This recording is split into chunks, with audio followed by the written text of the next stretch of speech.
Hello everyone, welcome with Monisha Nair. Today we will be making idlis. So let's get into this video. For that, here in a bowl I am adding 2 cups of parboiled rice. Now on a separate bowl I'll add 1 cup of urad dal, which is also known as split and skinned black gram. Now you need to wash this 3 times separately. And we are going to soak this separately.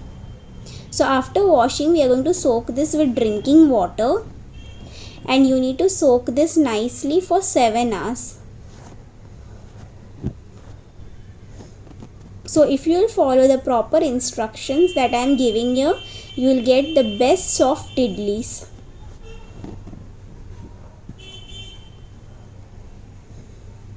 Now it's been 7 hours.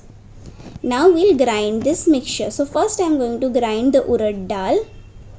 For that, here I have taken a big mixie jar. To this I am adding only the urad dal, the entire mixture. And to this we will use the urad dal water, the same water in which the urad dal was soaking. So add only an inch above water to this urad dal like this, and now we'll grind this into a nice thick fine paste.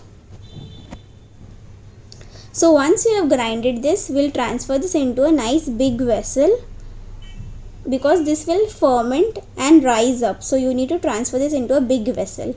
Now on the same mixie jar I am adding the rice,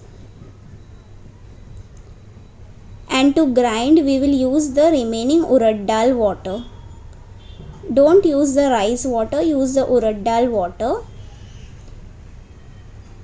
little, and then I am adding all the rice which was there in the bowl, and now we'll grind this slightly coarse in texture. So no need to add more water. So just slightly coarse batter we need. So both the texture is going to be different. The urad dal and the rice texture should be different, then only you will get fluffy idlis, just like this, slightly grainy in texture. Now this looks perfect. I am going to transfer this batter to the big vessel, to the same vessel.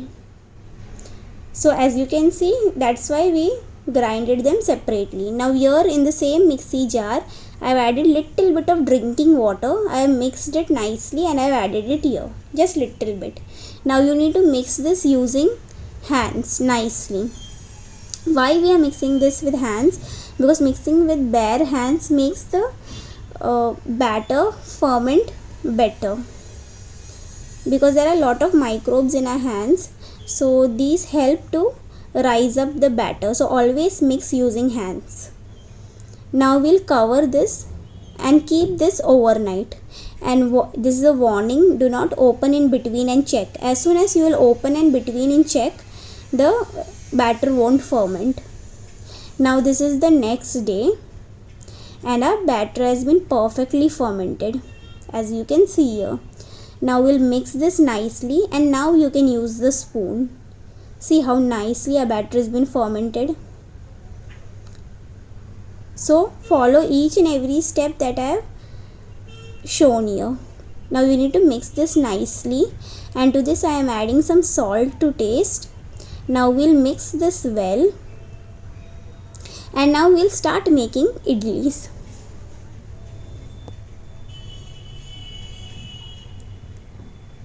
So both the batter is different, idli batter and dosa batter.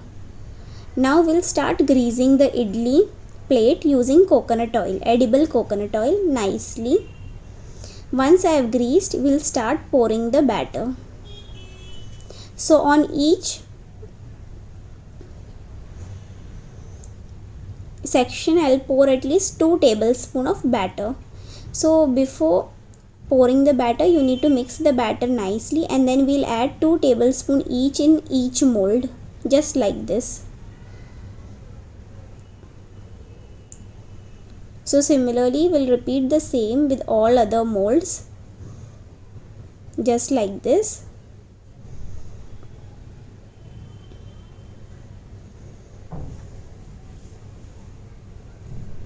See how simple this recipe is, and you will get the fluffiest idli.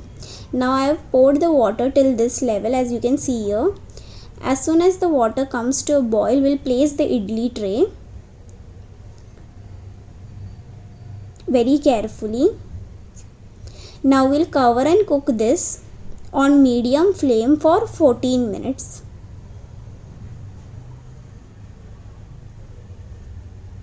It's been 14 minutes and our idli is ready. So you need to repeat the same with other idlis as well. So carefully remove this out. I am using hands to remove this tray. You can use a cloth or something. Do not directly put your hands. Now we'll allow this to rest for 10 minutes on room temperature. It's been 10 minutes. Now I am demolding the idlis using a spoon. Just like this you need to demold the idlis. Just put the spoon inside and cut the corners and remove. Place a thumb above the idli and place it on the plate, just like this. And serve this with some coconut chutney or sambar.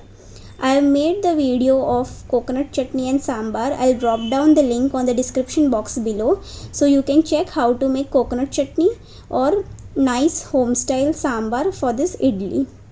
Definitely try this recipe and give your feedback on the comment section below. I would love to hear your feedback.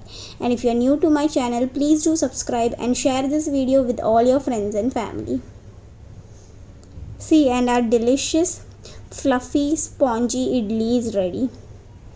Definitely try this recipe. Thank you for watching.